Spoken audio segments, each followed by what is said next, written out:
Le 16 avril 1994, Alain Fournier, sa femme Sophie et leurs 2 enfants, Chloé et Lucas, ont quitté leur domicile du Vésinet pour un week-end en Normandie. Ils ne sont jamais arrivés. Pendant 21 ans, cette affaire a été l'un des plus grands mystères non résolus de France, un dossier froid qui a hanté une génération d'enquêteurs et détruit une famille. Leur maison, leur argent, leur vie, tout semblait s'être volatilisé en une matinée de printemps.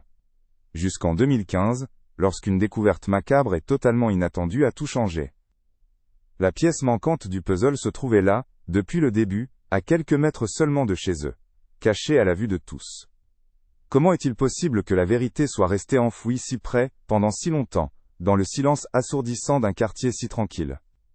Avant de vous raconter comment une simple voiture, une Renault 21 bleu nuit retrouvée dans le garage d'un voisin avec les clés encore sur le contact, a pu mettre à jour une conspiration inimaginable, laissez un commentaire pour nous dire depuis quelle ville vous suivez cette histoire, et pensez à vous abonner. Vous ne voudrez surtout pas manquer la chaîne d'événements que cette découverte a déclenchée, car elle prouve que parfois, les secrets les plus sombres ne sont pas enterrés au fond des bois, mais juste derrière la clôture du jardin. Ce que les enquêteurs ont trouvé à l'intérieur de ce véhicule a non seulement relancé l'affaire, mais a aussi révélé la face cachée d'une communauté qui avait choisi d'oublier. Ce samedi matin d'avril 1994 aurait dû être le début d'une joyeuse escapade. Dans la maison des Fourniers, au cœur du prestigieux lotissement du domaine des Chênes Verts, l'ambiance était à l'excitation. Alain, un architecte respecté, et Sophie, une mère dévouée, chargeaient les derniers bagages. Chloé, 16 ans, bouquinait sur son lit, tandis que Lucas, 9 ans, s'assurait de ne pas oublier ses voitures miniatures préférées. Ils ont fermé leur porte à clé, salué un voisin, et sont partis. Ce fut la dernière fois que quelqu'un les a vus. Quand l'inquiétude a monté, les gendarmes ont trouvé une maison parfaitement en ordre. Aucun signe d'effraction, de lutte, ou de départ précipité. Les comptes en banque, encore en francs, n'ont jamais bougé. C'était comme si la famille s'était évaporée. Pour les parents de Sophie, ce fut le début d'un calvaire sans fin. Leur vie s'est arrêtée le jour où leur fille, leur gendre et leurs petits-enfants ont disparu. Ils ont passé les 2 décennies suivantes à se battre contre l'oubli. Ils ont placardé des milliers d'affiches avec les visages souriants des Fourniers sur les murs de chaque ville de France. Chaque appel anonyme, chaque rumeur, chaque voyant prétendant savoir quelque chose, ravivait une flamme d'espoir aussitôt éteinte par la déception. La perte ambiguë est une torture psychologique unique. Sans corps, il n'y a pas de deuil possible, juste une attente infinie, un purgatoire émotionnel qui les a consumés à petit feu. Ils scrutaient les visages dans la rue, espérant reconnaître Chloé devenue femme, ou Lucas devenu un jeune homme. L'enquête de la gendarmerie nationale, initialement intense, s'est rapidement heurtée à un mur de brouillard. Les enquêteurs ont exploré toutes les pistes imaginables. Une fuite volontaire pour commencer une nouvelle vie à l'étranger. Un accident tragique où la voiture et les corps n'auraient jamais été retrouvés. Un enlèvement suivi d'une demande de rançon qui n'est jamais venue. Mais chaque hypothèse s'effondrait face à l'absence totale de preuves. La Renault 21 était introuvable. Les systèmes de surveillance de l'époque étaient quasi inexistants. Les interrogatoires des amis de la famille et des collègues d'Alain n'ont rien révélé. L'affaire Fournier est devenue un cas d'école, un cold case parfait, qui frustrait la police et nourrissait les fantasmes les plus sombres. Pendant ce temps, au domaine des Chênes Verts, une chape de plomb s'est abattue sur le voisinage. Au début, la curiosité était palpable. Les voisins échangeaient des théories à voix basse par-dessus leurs haies parfaitement taillées. Certains se souvenaient vaguement d'avoir entendu une voiture démarrer très tôt ce matin-là, mais rien de précis. Puis, la peur s'est installée. La peur que le mal puisse se cacher derrière l'une de ces façades impeccables. Finalement, un pacte de silence tacite a pris le dessus. Pour préserver l'illusion de sécurité et la valeur de leur propriété, les habitants ont cessé de parler de l'affaire. La maison des Fourniers est restée vide pendant des années, un mémorial silencieux à une tragédie que tout le monde préférait ignorer. Les premières années de l'enquête furent un tourbillon d'activités frénétiques menant à une impasse frustrante. Les gendarmes ont ratissé des milliers d'hectares de forêt, dragué des étangs et analysé les moindres relevés téléphoniques. Des centaines de personnes ont été interrogées, des proches aux simples connaissances. Chaque piste s'est évaporée. La théorie de la fuite volontaire se heurtait à une évidence. Pourquoi une famille entière, y compris 2 enfants, disparaîtrait-elle en laissant derrière elle des comptes bancaires bien garnis et une vie construite avec soin? L'hypothèse de l'accident semblait plus plausible, mais malgré les recherches intensives, la Renault 21 bleu nuit restait introuvable, comme si elle s'était volatilisée de la surface de la Terre. L'absence de demande de rançon a rapidement écarté la piste d'un enlèvement crapuleux, plongeant les enquêteurs dans une perplexité totale. Pour les parents de Sophie, le temps s'est figé dans une routine de douleur et d'espoir absurde. Chaque matin commençait par le même rituel. Consulter les journaux, écouter les informations, espérant un mot, un indice, n'importe quoi. Chaque sonnerie du téléphone était à la fois une promesse et une menace. Un sursaut d'adrénaline suivi, le plus souvent, par le silence ou la voix d'un proche prenant des nouvelles. Les anniversaires de Chloé et Lucas étaient les pires jours. Ils achetaient des cadeaux qu'ils n'offriraient jamais, des jouets que Lucas, devenu un jeune homme, aurait depuis longtemps abandonnés. Leur maison s'est transformée en un sanctuaire dédié aux disparus, les photos souriantes de la famille Fournier tapissant les murs, un rappel constant de ce qui avait été, et de ce qui n'était plus.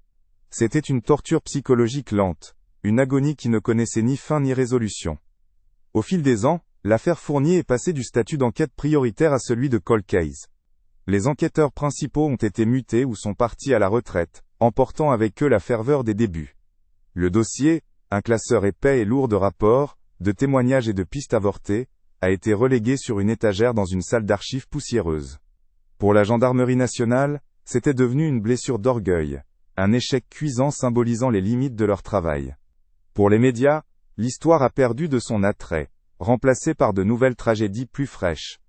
La famille s'est sentie abandonnée, seule face à un monstre invisible, l'oubli. Leur combat n'était plus seulement de retrouver les leurs, mais de s'assurer que leur histoire ne soit pas effacée par le temps. Dans le domaine des chênes verts, la vie a repris son cours avec une normalité presque indécente. La maison des Fournier, vendue par la famille après plusieurs années de vide angoissant, a accueilli de nouveaux résidents qui ne connaissaient l'histoire que de loin, comme une légende urbaine locale.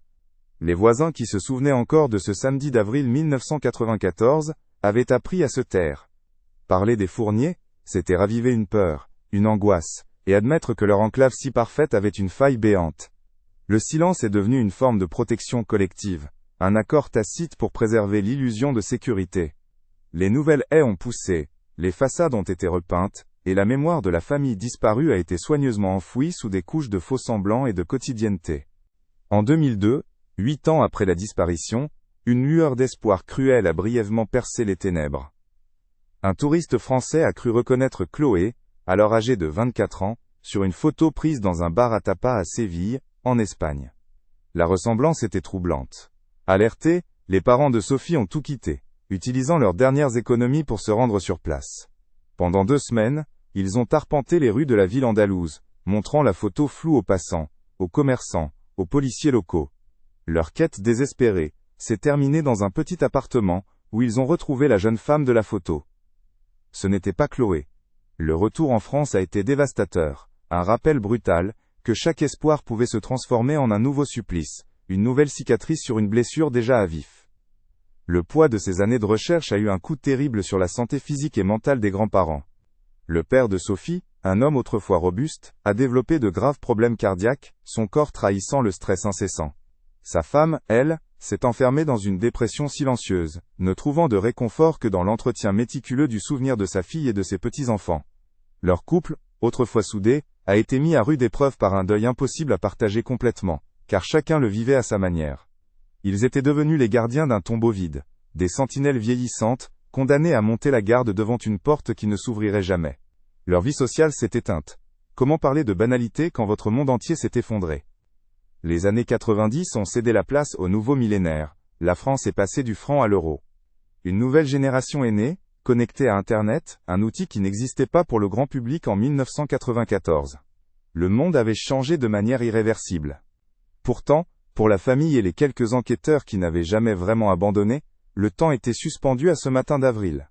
Lucas aurait eu 20, puis 25, puis 30 ans. Chloé serait une femme approchant de la quarantaine. Ses projections étaient des fantômes qui hantaient les nuits des survivants. Le mystère Fournier était devenu une relique d'un autre temps, un puzzle dont les pièces semblaient perdues à jamais, jusqu'à ce que le destin, sous la forme d'un événement aussi banal qu'un décès, vienne redistribuer les cartes de la manière la plus inattendue qui soit. Le tournant de l'affaire, ce catalyseur inattendu, est survenu en mars 2015, 21 ans après les faits. Il a pris la forme d'un événement des plus banals, le décès d'un voisin. Julien Martel, le vieil homme qui vivait seul dans la maison mitoyenne de celle des Fournier, est mort à l'âge de 88 ans. Son neveu, un homme d'une 50aine d'années qui ne l'avait vu qu'une poignée de fois dans sa vie, est venu de Lyon pour s'occuper de la succession.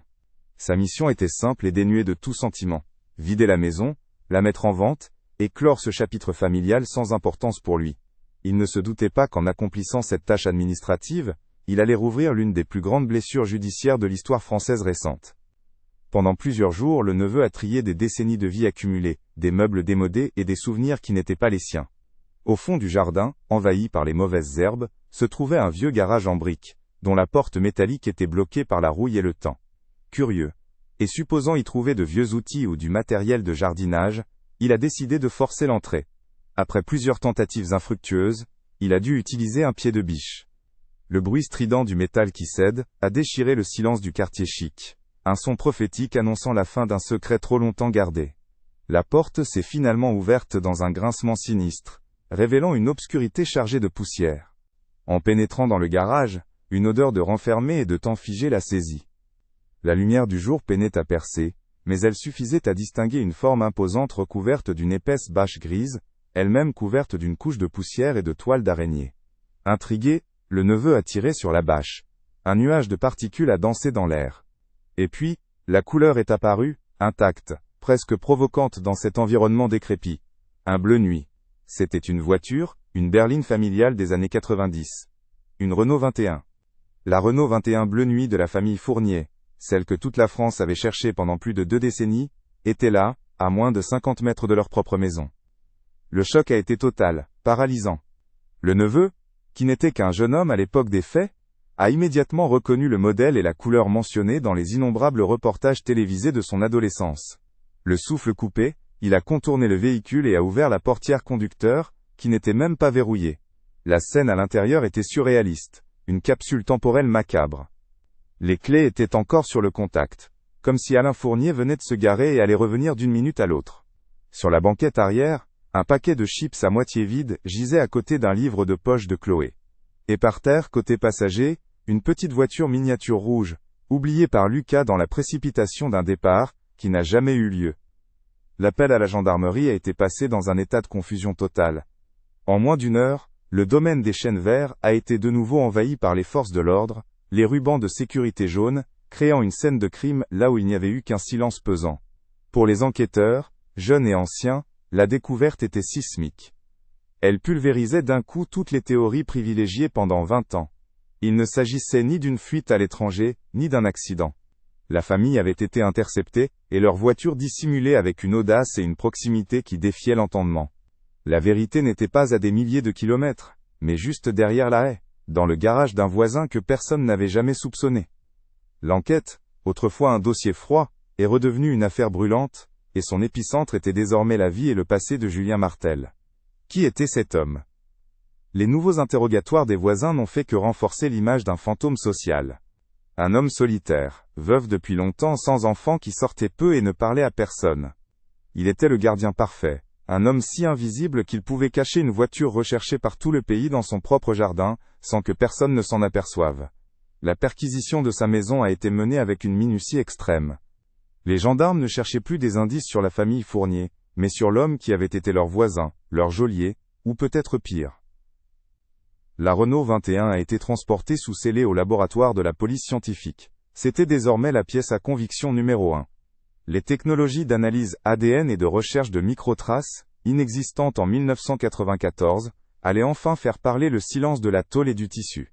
Les premiers résultats ont ajouté une couche de complexité au mystère. Outre les empreintes et l'ADN attendus de la famille, les experts ont isolé une empreinte digitale partielle sur le rétroviseur intérieur, et une fibre de tissu sur le siège conducteur, qui n'appartenait ni au Fournier, ni à Julien. Quelqu'un d'autre était monté dans cette voiture. L'hypothèse d'une simple disparition s'effondrait pour laisser place à un scénario bien plus sombre. Un enlèvement. Une séquestration. Et très probablement, un quadruple homicide orchestré. La perquisition de la maison de Julien Martel a révélé bien plus que des souvenirs d'une vie solitaire. Dans le double fond d'une vieille commode, les enquêteurs ont mis la main sur une série de carnets méticuleusement tenus. Au milieu de notes sur ses dépenses quotidiennes et de réflexions amères sur sa solitude, se trouvaient des pages qui ont glacé le sang des gendarmes. Martel y avait consigné, dans un langage codé mais déchiffrable, des paiements réguliers reçus d'une source non identifiée, à partir de mai 1994, un mois après la disparition. Il parlait de gardiennage forcé, de silence acheté, et de sa peur constante d'un homme qu'il nommait par ses initiales, PED.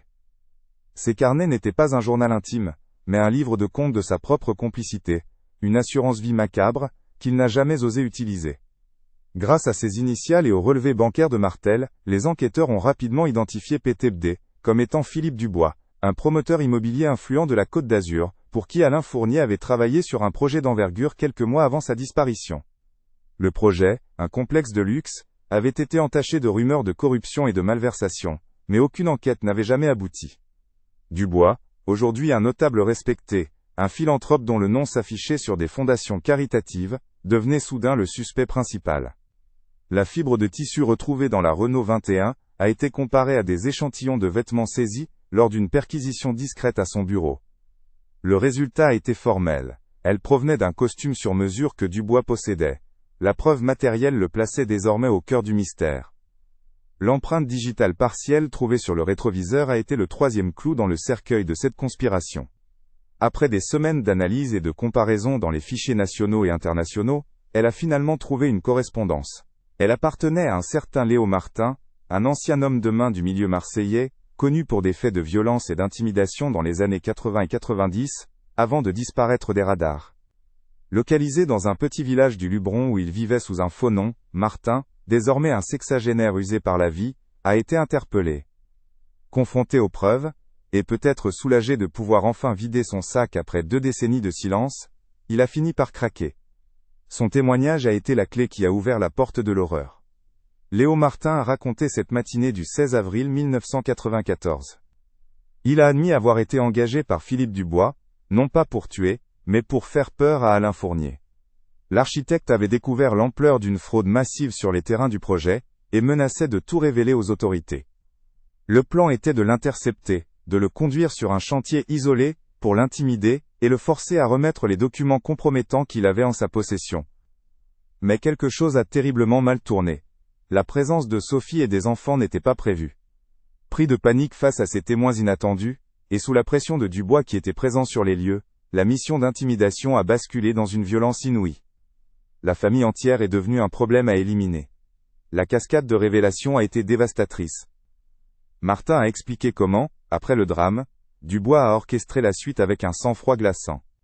Il a lui-même contacté Julien Martel, le voisin qu'il savait être criblé de dettes de jeu, et lui a offert une somme considérable pour cacher la voiture et se taire.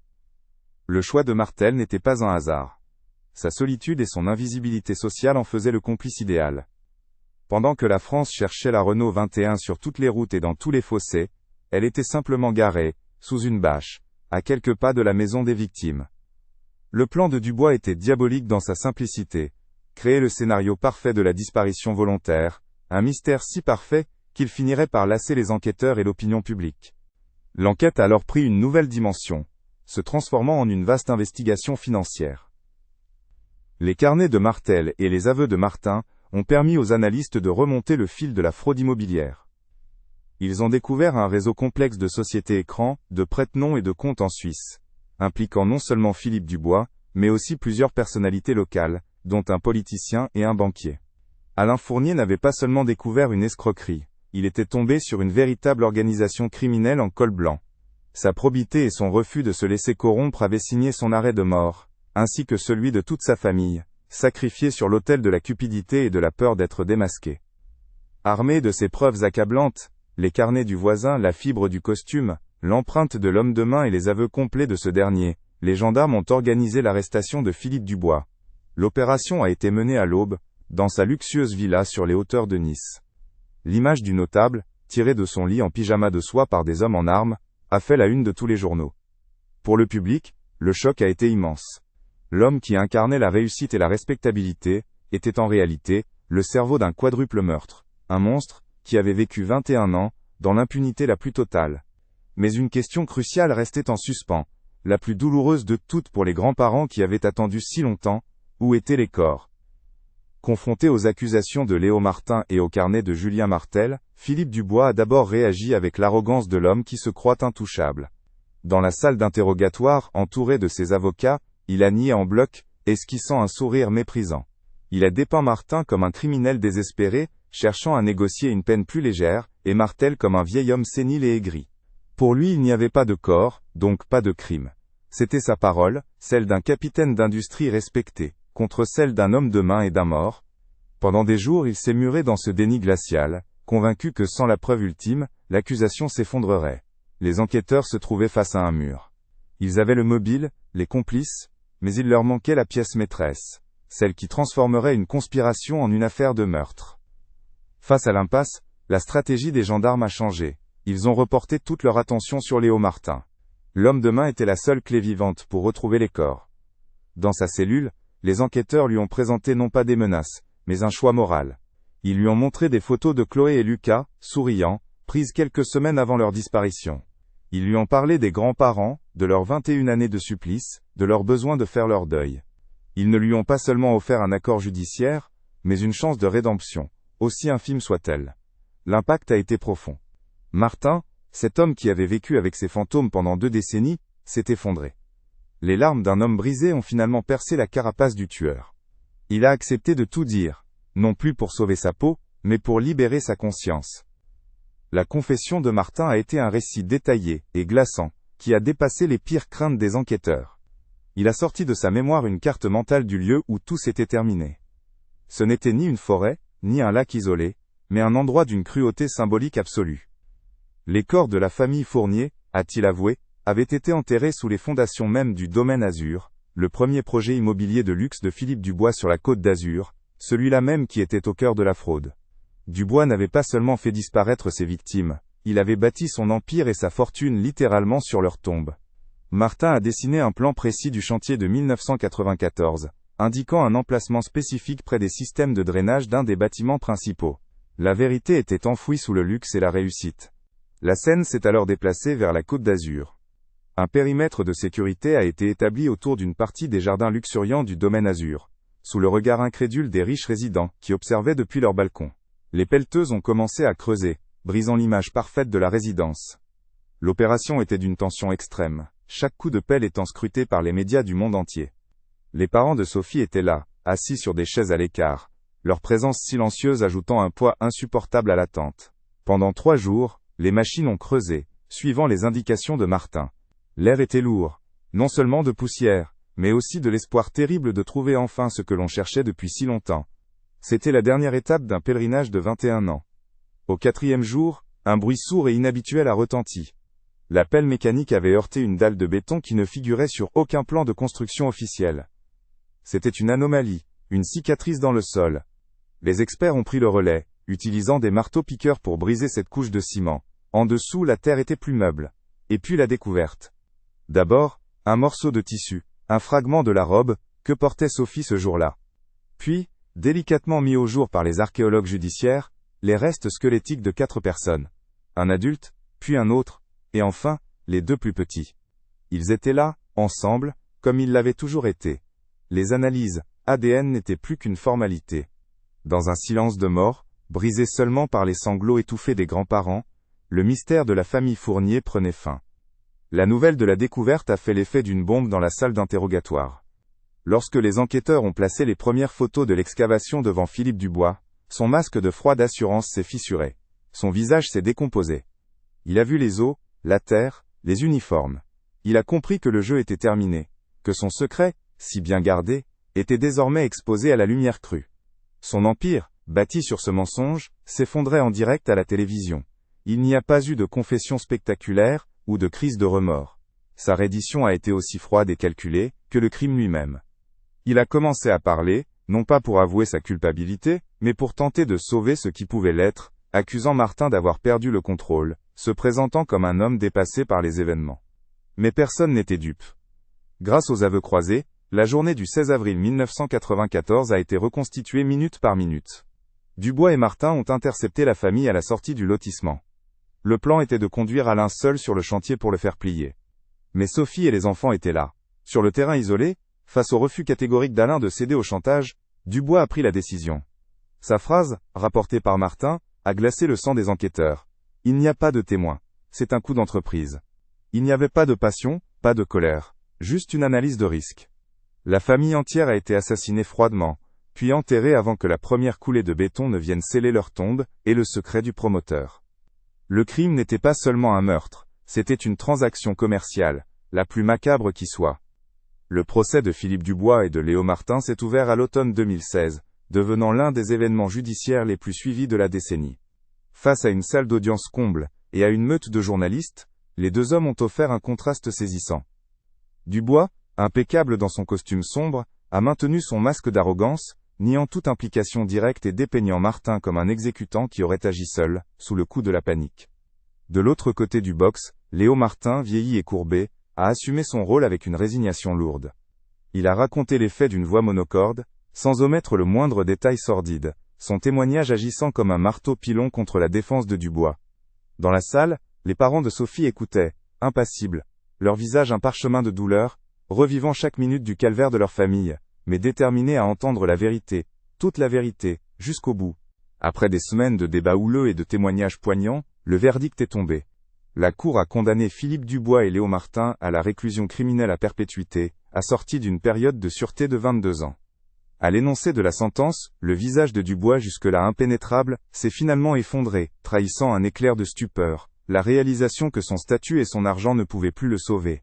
Martin, lui, a simplement fermé les yeux, comme s'il acceptait un destin qu'il savait inéluctable depuis des années.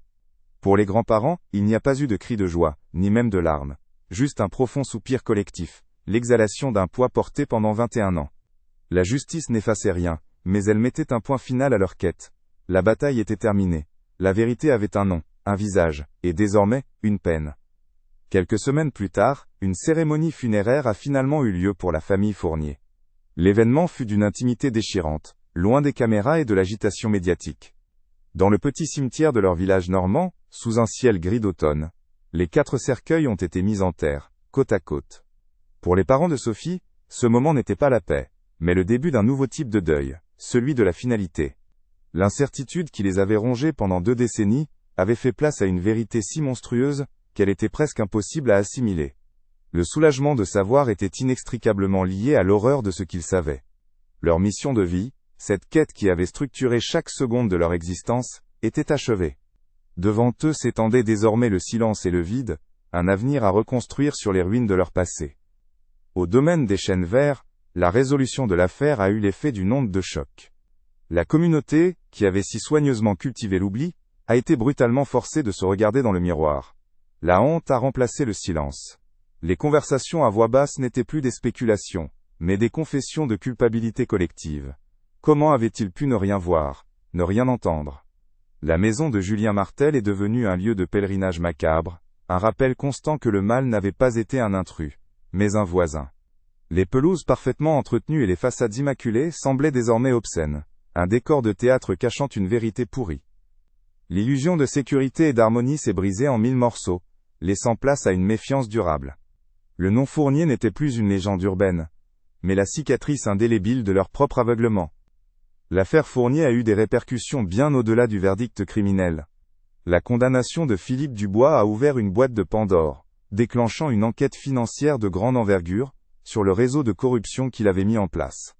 Plusieurs personnalités du monde des affaires et de la politique locale, dont les noms figuraient dans les documents d'Alain Fournier et les carnets de Julien Martel, ont été à leur tour inquiétés. Si certains ont été poursuivis et condamnés pour fraude et corruption, d'autres ont réussi à passer entre les mailles du filet, protégés par la prescription ou le manque de preuves directes les liant au meurtre.